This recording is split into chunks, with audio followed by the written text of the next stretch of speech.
fokus kepada memahami. Lupakan proses setuju, lupakan proses sepakat, karena dalam proses berkomunikasi, proses berhubungan, seringkali Anda menghormati saja, Anda memberikan respon baik saja, orang juga udah cukup senang.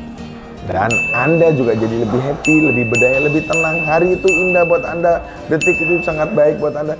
Dibanding hari itu, Anda pun akan menyesal.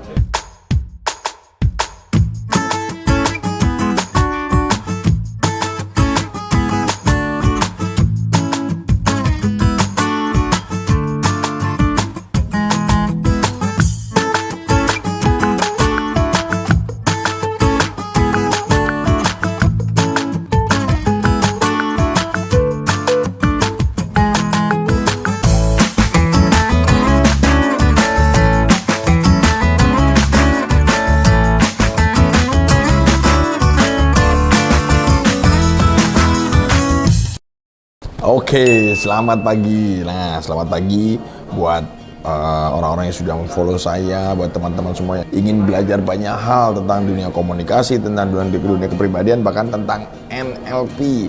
Nah, saya menyapa Anda semua di pagi ini. Saya lagi berada di cafe di Northfield. Ini ada satu cafe yang buat saya suka banget dengan kopinya, dan memang ya itulah kopi. Beberapa dari Anda mungkin sudah kecanduan yang namanya kopi, dan itu kalau saya sebutnya rutinitas, bisa saya bilang habit, atau apa itu kalau orang bilang itu secara beruntun, apa sih yang dilakukan setiap hari, yaitu pasti saya minum espresso di sini, temennya piccolo dan air putih. Dan sekarang saya lagi ditemenin sama marble cake, dan ini adalah latte. Sengaja saya bikin latte karena saya lagi pengen nyoba yang namanya almond latte. Dibuat Anda, yuk ngopi jangan lupa. Tapi ingat, sebelum saya teruskan mau berbagi apa tips kepada Anda semuanya, saya ingin Anda jangan lupa subscribe dan silakan komen, dan yuk monggo di-sharekan ke semua orang, teman-teman Anda yang ingin belajar, yang ingin tahu banyak tentang apa sih itu, tentang bagaimana cara komunikasi, leadership, mindset, dan tentang NLP. Tujuannya apa? Supaya semakin banyak orang yang belajar. Apalagi masa pandemi, kita nggak tahu sampai kapan pandemi ini berhenti. Karena kembali lagi saya ingin berharap dan ingatkan kepada Anda terus, ingat pandemi ini masih ada di sekitar Anda. Jangan sekali-sekali Anda berpikir untuk kayaknya Anda anggap remeh, apalagi Anda anggap bahwa ini hanya rumor, atau masih anggap ini hoax, atau Anda masih anggap ini semua adalah konspirasi. Ingat, udah makin banyak. Indonesia sudah 1,2 juta lebih, dan per hari sudah rata-rata 9.000, 10.000, bahkan sudah sampai tembus 14.000. Artinya apa? Orang-orang yang kena masih banyak dan ada di sekitar Anda. Ayo ikutin protokol kesehatan, jangan lupa gunakan masker, cuci tangan, dan kalau ada bekerja atau di luar rumah, ikutin protokol bagaimana sampai di rumah. Kembali lagi, cintai orang-orang di sekitar Anda dan orang-orang di rumah Anda. Nah, 4 tips bagaimana Anda membina hubungan, bagaimana Anda mempunyai banyak orang baru atau orang lama dengan baik. Kenapa? Karena building trust dengan Anda cukup bagus. Nah, 4 tips membina hubungan atau membangun hubungan ini saya berikan kepada Anda. Kenapa? Karena sekarang ini lagi zamannya orang berkomunikasi dengan handphone, bahkan dengan laptop, dengan Zoom meeting, dengan online, sehingga tingkat komunikasi offline, ketemu mukanya jarang banget. Karena apa ya? Kayak di cafe ini kita batasi, jumlahnya dibatasi, kunjungan orangnya juga dibatasi, bahkan jam buka dan tutupnya juga dibatasi. Kenapa ini semua terjadi? Kembali lagi, ini untuk kepentingan Anda semua, supaya pandemi COVID ini segera berhenti. Nah, tips pertama, Coach, bagaimana sih caranya supaya saya jauh lebih baik, bahkan saya bisa kembali lagi membina hubungan dengan orang yang selama ini mungkin sudah terpisah karena jarak, karena kondisi, bahkan ngantor pun udah jarang ketemu karena work from home. Pertama untuk Anda, ya tips pertama yaitu mulai sekarang pisahkan antara orang, kembali lagi orang, dan apa yang dia lakukan. Tujuannya apa? Tujuannya kalau seringkali kita kalau membaca, kita nganggapnya adalah bahkan kita mengamati, kita selalu menganggap bahwa ini orang kayaknya sentimen sama saya, ini orang kayaknya negatif melulu sama saya, ini orang kayaknya bersikapnya meremehkan saya, atau apapun yang Anda lihat dari orang yang selama ini anggap sebagai teman, sahabat, atau orang yang baru Anda kenal, atau rekan kerja. Hati-hati, karena kembali lagi yang dilakukan dengan orangnya biasakan itu terpisah oleh diri Anda. Karena kalau Anda satukan, Anda akan gampang menjadi orang yang mudah sakit hati, Anda akan menjadi orang yang sangat berpikirnya jadi mudah emosi marah, emosi sedih, bahkan emosi kecewa. Anda menganggapnya bahwa kayaknya nggak adil buat diri Anda. Nah, harapan saya dengan tips yang pertama ini, mulai sekarang belajarlah, pisahkan. Ingat, si Adi itu dengan cara dia meremehkan itu beda. Adi tidak pernah meremehkan, tapi Adi memang perilakunya, apa yang dilakukan meremehkan Anda. Oke, sakit hatilah pada apa yang diremehkan.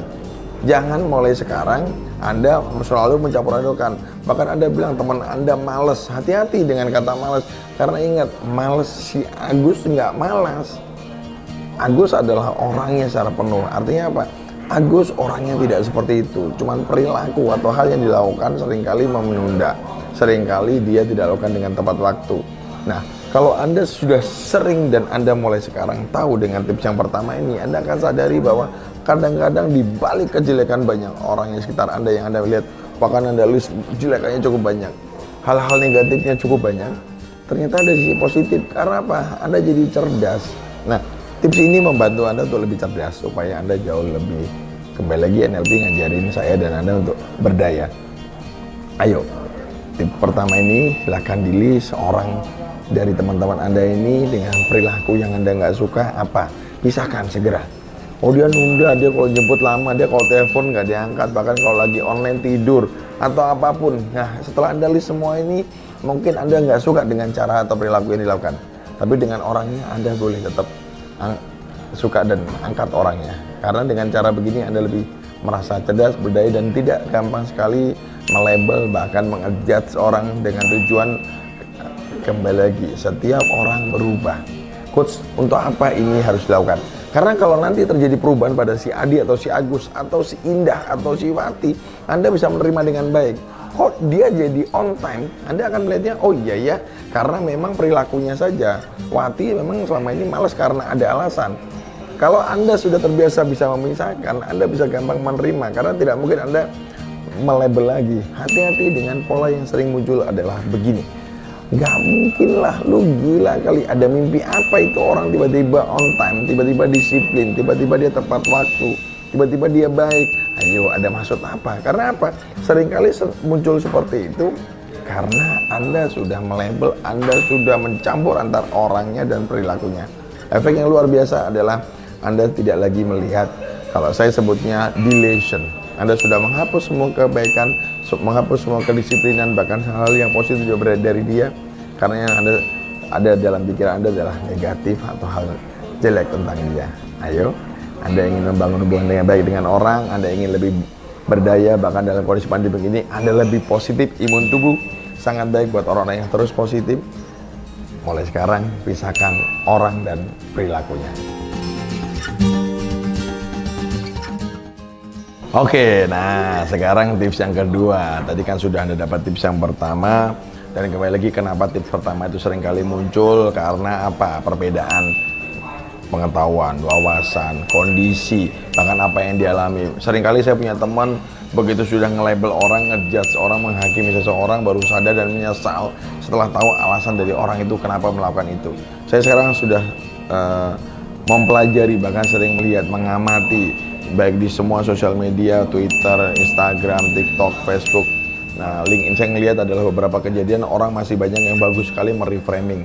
Kenapa? Mereka melihat dari sisi positif. Tujuannya adalah mungkin kembali lagi untuk meningkatkan imun tubuh, yaitu apa? Otak yang positif, imun tubuh jauh lebih baik. Nah, tips kedua ini apa sih, Coach? Kembali lagi untuk bisa membina hubungan atau membangun hubungan yang baik dengan orang, dan Anda menjadi seorang komunikator yang sangat efektif, yaitu fokus memahami. Karena kembali lagi Anda bersama orang lain, Anda dan dia, Anda tidak selalu bisa menyetujui. Anda mau nggak mau, yang penting buat dia adalah Anda bisa memahami. Artinya apa? Memahami apa sih? Karena seringkali dalam proses kita berkomunikasi atau kita berhubungan baik dengan orang, kita sedang melihat kadang-kadang perbedaan. Bahkan seringkali orang di luar sana nganggapnya, kok bisa ya saya dan dia sudut pandangnya beda, cara lihatnya beda. Karena kembali lagi ini kita ngomongin persepsi, ngomongin sebuah proses sudut pandang. Karena apa? Orang bisa jadi melihat yang kita lihat, tapi dia tidak sama sekali. Bahkan seringkali kita sadarkan masih blank buat dia. Nah, Tujuannya fokus memahami mulai sekarang. Artinya apa coach oleh ini? Yaitu apa? Anda tidak harus setuju. Yang penting Anda mengetahui, memahami, mengerti, dan kembali lagi Anda tidak harus bilang oke, saya sepakat, saya setuju. Enggak. Nah, dengan fokus seperti ini, perbedaan sudut pandang, perbedaan persepsi Anda dan dia akan secara tidak langsung tereduksi, berkurang dengan sangat indah. Dibanding Anda terus menunjukkan, saya nggak setuju pendapat kamu, saya nggak suka dengan cara kamu, saya tidak sepakat. Kalau Anda lakukan seperti itu terus menerus, efek yang terjadi Anda dan dia seringkali akan menjadi benturan. Ingat, tujuan Anda membangun hubungan dengan baik, membina hubungan baik, dan Anda ingin jadi seorang komunikator yang efektif. Ayo, buat Anda semua yang sedang nonton YouTube saya, coba pikirkan seberapa sering Anda bertabrakan. Bahkan akhirnya jadi emosi marah Anda dengan orang yang Anda niatnya awalnya adalah sebagai partner, sebagai orang yang selama ini Anda anggap sebagai bagian dari kehidupan Anda, orang yang Anda cintai bahkan, atau oleh teman sahabat yang sudah berpuluh-puluh tahun Anda bersama dia, hanya karena sesuatu hal, karena perbedaan sudut pandang, karena Anda harus setuju atau sepakat, efeknya bentrok dan akhirnya ribut besar.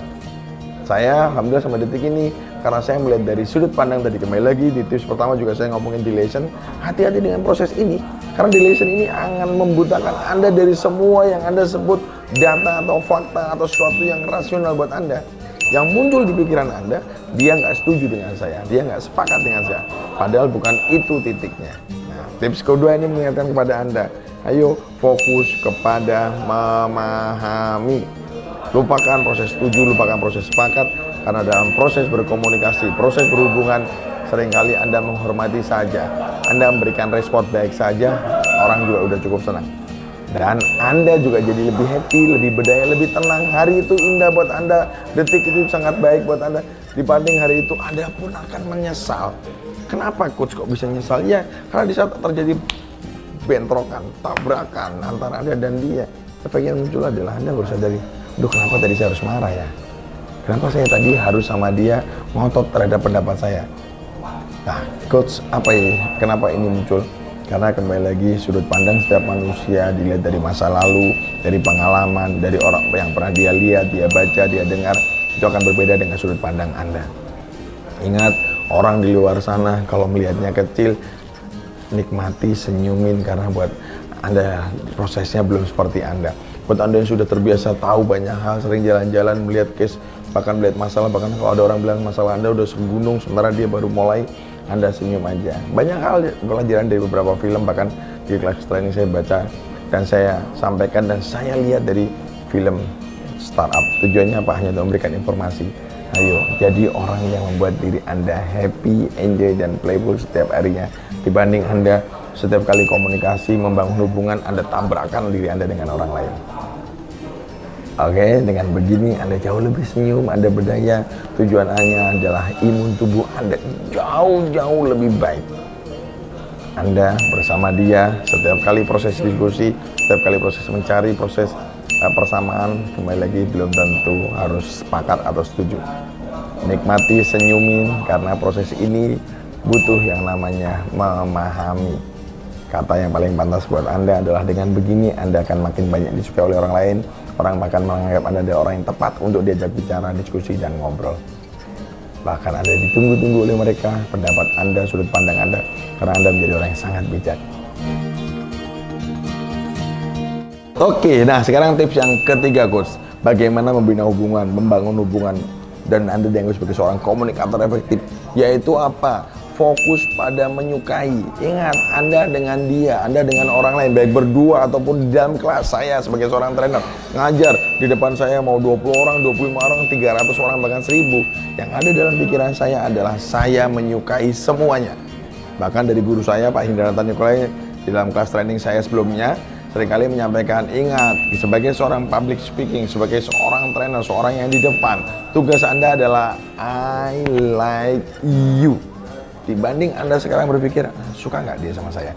Seneng nggak dia sama saya? Respect nggak dia sama saya? Anda kalau semakin banyak terlalu berpikir seperti itu, efek yang terjadi, Anda sibuk memperbaiki diri, Anda lupa. Padahal Anda sedang berkomunikasi dengan dia. Bahkan Anda sedang ngomong di depan. Nah, sebenarnya tips ini akan saya bawa juga dalam proses nanti. Beberapa tips tentang bagaimana menjadi seorang public speaker. Tujuannya apa? Supaya Anda mulai sadari. Ingat, bukan fokus Anda disukai. Mulai sekarang fokus Anda menyukai. Dalam proses komunikasi, membina hubungan Anda dengan orang lain, coba lakukan yang terbaik. Anda bisa memberikan dia apa yang terbaik dibanding Anda berpikir orang itu harus gimana ya. Yang efeknya Anda akan sibuk sendiri dengan diri Anda. Bahkan Anda lupa memperhatikan dia. Bahkan Anda lupa terhadap adanya dia. Nah, seringkali orang-orang seperti ini ciri-cirinya adalah dalam proses membangun hubungan atau membina hubungan, dia tidak pernah lagi update terhadap diri Anda karena dia menunggu Anda merespon. Bahkan begitu Anda melakukan sesuatu, baru dia respon. Padahal kalau dalam proses membina hubungan, lakukan aja. Tidak harus nunggu momentum, tidak harus nunggu ada satu kejadian. Sapa orang itu secara kontinu. Ingat, Anda hidup dalam kehidupan ini tidak sendiri. Anda harus bersama orang-orang dengan di sekitar Anda bersama orang yang Anda cintai. Nah, tips ketiga ini, kenapa fokus menyukai dibanding Anda menunggu disukai? Karena dalam proses Anda menyebarkan pikiran, menyampaikan I like you, efek yang terjadi, percayalah, Anda akan semakin banyak disukai orang lain. Kenapa? Masih ingat Anda punya teman, kok saya suka ya ketemu dia, kayak saya suka ketemu Adi, saya suka ketemu Wati, ketemu Indah, ketemu siapapun orang yang ada di sekitar Anda. Kenapa? Kayaknya orangnya welcome banget, orangnya nengin banget. Banding Anda pernah mendengar, bahkan Anda pernah menyampaikan, aku kok kayaknya sama dia, kayaknya susah ya, kayaknya malas banget, kayaknya orangnya sudah menutup diri. Karena apa? Dalam pikiran orang itu sudah menutup dengan bilang, gue pengen cari perhatian, gue pengen ini, pengen itu. Dan dia bisa jadi dia yang menutup diri, sehingga Anda merasakan itu. Orang yang tidak welcome berbeda dengan orang yang sangat welcome. Ayo, tips ketiga ini, membina hubungan, membangun hubungan, diperlukan proses. Anda yang harus suka duluan. Ingat, Anda tidak bisa menunggu orang suka Anda. Terus bagaimana coach kalau ada orang yang tiba-tiba tidak suka kepada Anda? Nggak usah Anda pikirin, nggak usah Anda bahas di otak Anda. I like you. Anda tidak peduli dia suka Anda atau tidak. Karena terus-terusan Anda lakukan itu, pelan-pelan yang nggak suka sama Anda pun menyukai Anda. Orang yang terus mencibir Anda, netizen yang terus negatif kepada Anda pun pelan-pelan juga mulai mengerti. Bahkan mereka menjadi bala bantuan, bala pasukan untuk membantu diri Anda. Ingat, lakukan yang terbaik yang membuat semua orang bisa Anda sukai. Semua orang bisa Anda bantu, orang support. Dan ingat, kehidupan ini butuh action Anda. Jangan jadi orang yang pasif, bahkan yang sibuk sendiri. Nah, ciri orang seperti ini, dia tidak lagi pedulikan orang, bahkan dia tidak, mungkin bahkan ada orang bilang dia sudah antisosial, ansos, dia tidak perlu lagi berhubungan siapapun, padahal lupa bahwa dalam kehidupan dia butuh orang. Ayo, Anda tidak bisa sendiri dalam kehidupan ini. Oke, tips yang keempat. Hai, sebelum tips keempat, ada kue, ada kopi. Sebentar saya mengajak Anda ngopi dulu. Karena cuaca mendukung banget untuk minum kopi pagi ini. Ini latte, dan ini the best banget kopinya. Mix Arabica dan Robusta. Coach, apa dong tips keempat? Tips yang keempat adalah fokus memberi manfaat. Ingat, membangun hubungan yang kuat, membina hubungan yang kuat. Anda tidak bisa lagi Anda memikirkan keuntungan diri Anda sendiri. Ingat, Anda butuh orang lain. Anda kembali lagi, hubungan baik tidak bisa Anda bilang bahwa itu win buat saya, tidak win buat dia. Saya lebih suka mengistilahkan win-win-win. Win buat Anda apa, win buat perusahaan apa, win buat customer apa, itu kalau Anda sedang bekerja kepada perusahaan. Kalau Anda sedang bangun hubungan, win buat Anda apa, win buat saya apa, buat dia apa. Kembali lagi tujuannya, karena ini dua orang atau lebih dari dua orang harus saling win-win. Anda tidak bisa lagi membangun hubungan yang kuat, tapi Anda yang lebih banyak untung. Bahkan Anda terus mencari keuntungan di balik dia. Ingat, orang di luar sana nggak butuh orang seperti ini. Dan pelan-pelan Anda juga ditinggalin oleh dia. Kenapa Anda ditinggalin oleh dia? Karena Anda sadar apa tidak, dia juga butuh win. Yang seringkali, ayo, apa win Anda? Mulai sekarang, jadilah orang yang berpikir, manfaat saya apa terhadap dia? Kehadiran saya support dia apa? Saya bisa bantu dia apa? Saya bisa memberikan dia apa? Maka kalau Anda lakukan itu dan makin kuat persahabatan, hubungan baik, bahkan sadar apa enggak, bahkan Anda lebih bilang, kok saya sama dia bukan saudara, tapi kayaknya lebih kuat daripada saudara. Kenapa ini terjadi? Nah, karena seringkali dalam proses membangun hubungan ini orang-orang lupa bentuk kontribusi. Makanya ada orang bilang apa, aku males ngongkrong sama dia, kenapa? Aku traktir terus, aku bahkan seringkali aku dikerjain terus. Ingat, awalnya indah, tapi pelan-pelan teman-teman di sekitar Anda hilang semua. Kenapa mereka hilang? Karena mereka muncul di pikirannya adalah Anda memanfaatkan dia. Yuk, kontribusi apa yang sudah Anda berikan? Sekarang saya ngomongin baik secara teman, sahabat, atau dengan perusahaan. Anda banyak work from home dari rumah, bahkan Anda mungkin punya aktivitas yang sekarang dibatasi oleh karena aturan pemerintah. Kontribusi Anda apa? Atau jangan-jangan Anda lupa terhadap kontribusi. Anda cuma minta hak Anda, kewajiban Anda lupakan. Ingatkan diri Anda dan orang sekitar Anda, sampaikan, yuk berlomba-lomba saling memberikan kontribusi, berlomba-lomba saling memberikan manfaat. Karena di tips keempat ini, proses ini akan membuat orang makin merasa saya belum berikan dia apa. Bayangkan Anda setiap bangun tidur ingin membangun hubungan, ingin punya hubungan kuat sama orang, di pikiran Anda lah, saya sudah kasih apa ya buat dia. Anda sibuk ingin memberi. Bukan Anda bilang, dia kok belum ngasih apa ya ke saya. Bahkan Anda nunggu, bahkan Anda nagih. Oke, di awal Anda akan diterima pelan-pelan. Anda tidak akan lagi bersama dia atau punya hubungan kuat dengan orang yang Anda anggap ingin Anda bangun. Karena pelan-pelan akan putus, bahkan pelan-pelan ditinggalkan.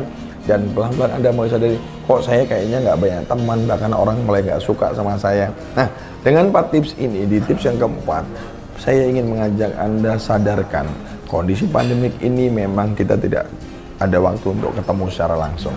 Tapi makin asik kalau Anda sekarang bisa lakukan bagaimana pikiran, bagaimana Anda bisa melakukan sesuatu. Kalau hanya cuma pikiran, kasih kontribusi pikiran, ide, saran, apapun yang terbaik buat teman atau sahabat atau orang yang dekat dengan Anda atau partner Anda. Tapi kalau Anda bisa memberikan, masakan sesuatu, belikan sesuatu yang buat dia merasa bahwa Anda juga perhatian terhadap dia. Kembali lagi, kontribusi tidak harus bentuk materi, non materi cukup banyak. Karena orang di luar sana seringkali yang paling simpel.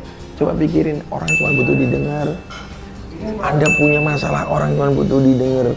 Cuma butuh teman. Tidak butuh yang Anda berikan yang semua yang kontribusi Anda. Ingat, kontribusi hati-hati dengan Anda nge-drive orang, Anda ngatur orang, bahkan Anda ingin pendapat Anda yang didengar saja. Kontribusi artinya berikan sebuah pendapat. Diikuti itu hak dia, dilakukan itu hak dia. Tapi seringkali hati-hati dengan tips keempat ini.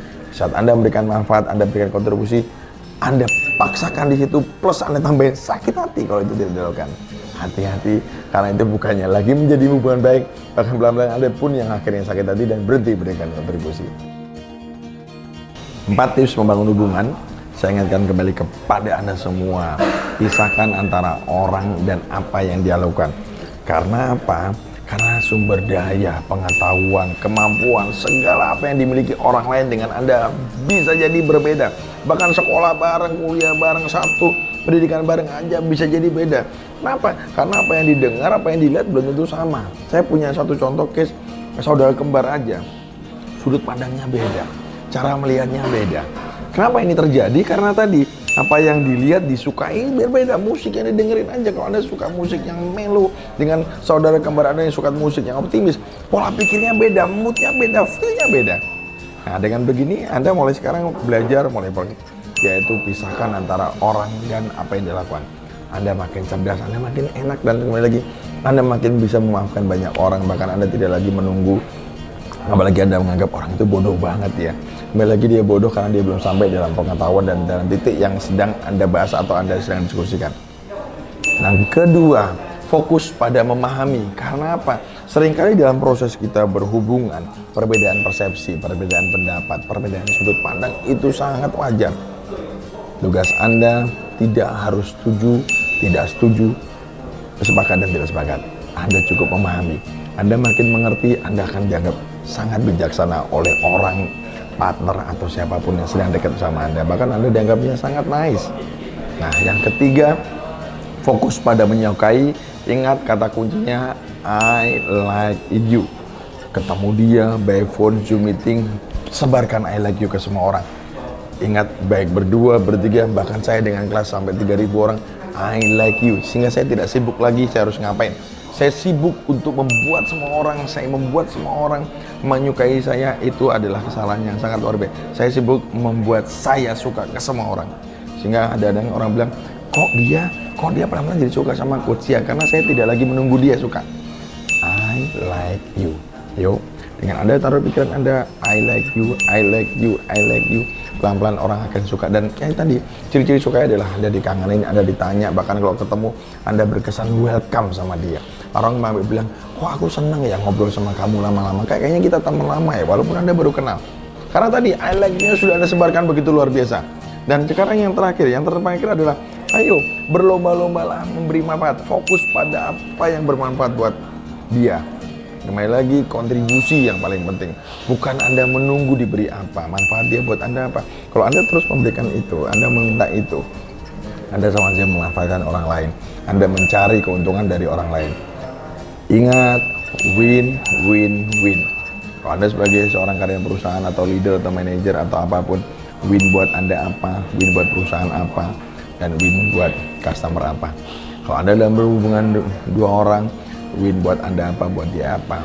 Ingat, lomba-lombalah memberikan kontribusi dan manfaat akan lebih indah dibanding Anda mencari manfaat dia apa. Terus-terusan Anda manfaatkan orang juga pelan-pelan akan mundur, bahkan akan stop. Dengan 4 tips ini, saya berharap walaupun kita jarang ketemu langsung offline, walaupun kita masih komunikasi by chatting, WhatsApp, Telegram, ataupun telepon, ataupun Zoom meeting, perasaan tidak pernah jauh. Rasanya kita dekat, bahkan kita makin akrab, bahkan bisa saling merasakan yang sama. Dan ayo coba bayangkan, bahkan Anda sering kali kangen sama dia, bahkan ingin ketemu, ngobrol, bahkan nggak tahu secara tidak langsung intens, bahkan sampai Anda bilang bahwa kayaknya rindu banget, bahkan enak banget. Bahkan Anda sering kali dibutuhkan oleh banyak orang. Kehadiran Anda bermanfaat, kehadiran orang itu juga bermanfaat, dan hidup Anda jauh lebih baik, jauh berdaya. Dan penutupnya adalah Anda menjadi seorang komunikator yang efektif, orang yang sangat menyenangkan dan mempunyai banyak orang-orang di sekitar Anda yang mencintai diri Anda, karena Anda I like you ke semua orang. Harapan saya setelah Anda lihat video ini, silahkan sebarkan semua orang, dan makin banyak orang yang makin indah, tidak lagi egois, tidak lagi mementingkan dirinya sendiri, bahkan menjadi orang-orang yang tidak lagi antisosial. See you the next level and the next success.